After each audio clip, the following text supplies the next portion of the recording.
आज हम जो गौतम बुद्ध की प्रेरणादायक कहानी लेकर आए हैं, वो आपको सिखाएगी कि किस तरह हम अपने लक्ष्यों को प्राप्त कर सकते हैं।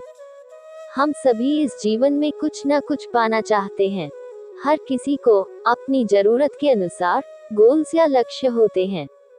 लक्ष्य बनाना तो आसान होता है, लेकिन उस तक पहुंचना या उस लक्ष्य को प्राप्त कर लेना आसान नहीं होता। कुछ लोग होते हैं जो अपने गोल्स को पाने के लिए दिन रात मेहनत करते हैं, और कुछ होते हैं जो एक कॉपी में अपने गोल्स लिखते हैं और फिर भूल जाते हैं। पहली बात तो साफ है कि किसी भी लक्ष्य को प्राप्त करने के लिए मेहनत करना बहुत जरूरी है, और बाकी की जरूरी बातें अब आप इस गौतम बुद्धा की कहानी के जरिए समझेंगे।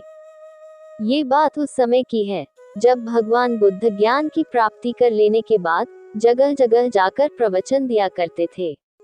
वो हर गांव में जाकर अपने ज्ञान का प्रसार करते। उनकी बातें हर किसी के जीवन को एक नया मोड़ देती थी। उन सब के बीच एक ऐसा व्यक्ति था जो गौतम बुद्ध के ज्ञान से बहुत ज्यादा प्रभावित था। वो उनके प्रवचन सुनने के लिए हर जगह पहुंच जाता। जितना भी ज्ञान बुद्ध अपने प्रवचन के जरिए देते, वो उसे अच्छी तरह से अपने मन में बैठा लेता।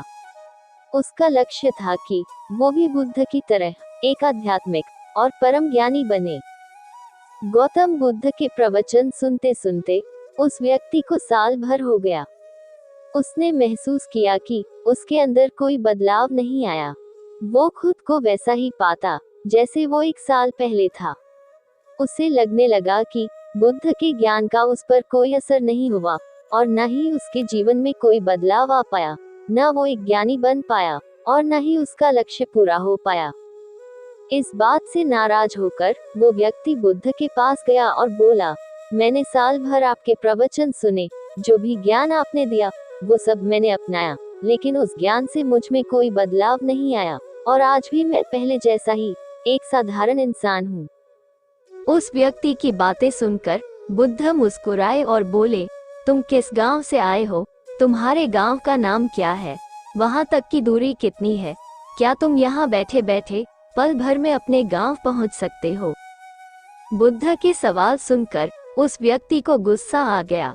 वो बोला, मेरा गांव बहुत दूर है, सही रास्ते पर और पैदल चले बिना मैं वहां नहीं पहुंच सकता। पल भर में कोई भी व्यक्ति किसी दूसरी जगह नहीं पहुंच सकता। गौतम बुद्ध बोले, यही तो तुम्हारे प्रश्नों का उत्तर है। तुम्हें अपने गांव की दूरी पता है, अपने गांव का रास्ता पता है, लेकिन जब तुम इस जानकारी के अनुसार चलोगे तभी अपने गांव पहुंच पाओगे। उसी तरह मुझसे जो ज्ञान तुमने लिया है, उसे जब तक तुम अपने व्यवहार में नहीं लाओगे और उस ज्ञान के अनुसार नहीं चलोगे, तो तब तक तुम खुद में बदलाव नहीं कर पाओगे। जितना जरूरी लक्ष्य की जानकारी होना है, उतना ही जरूरी है उस लक्ष्य को पाने के रास्तों का पता होना। ज्ञान भी तभी काम आएगा जब तुम उस पर अमल करोगे। इसी तरह लक्ष्य भी तभी पूरे होंगे जब उन पर कार्य करोगे। इस कहानी को सुनकर ये बात तो आप समझ ही गए होंगे कि कोई भी लक्ष्य बनाने से पूरा नहीं होते, बल्कि उन पर कार्य करने से वो पूरे होते हैं। हम लोग लक्ष्य तो बना लेते हैं, लेकिन उनके अनुसार काम नहीं करते, और फिर वो लक्ष्य कभी पूरे ही नहीं होते। जब भी आप कोई गोल बनाएं तो उसे पूरा करने के लिए प्रॉपर प्लानिंग करें। मन में ये विचार ना लाएं कि कल कर लूंगा, या ये गोल तो मैं ऐसे ही अचीव कर लूंगा। किसी भी गोल को अचीव करने के लिए एक प्लान होना बहुत जरूरी है। जिस तरह बिना सही नक्शे के एक अच्छा घर नहीं बन सकता, उसी तरह बिना प्लानिंग के गोल अचीव नहीं हो सकता। अपने लक्ष्य की जानकारी हर किसी को होती है, लेकिन उस जानकारी पर हर कोई काम नहीं कर पाता। आपने भी जिंदगी में बहुत गोल्स बनाए होंगे, लेकिन उन्हें पूरा करने के लिए कभी कोई प्लान नहीं बनाया होगा, और वो गोल आज भी अधूरे ही होंगे। ये कहानी आपके लिए एक सबक है कि लक्ष्य बनाओ तो उसे पूरा करने का एक प्लान जरूर बनाओ, तभी वो लक्ष्य पूरा होगा।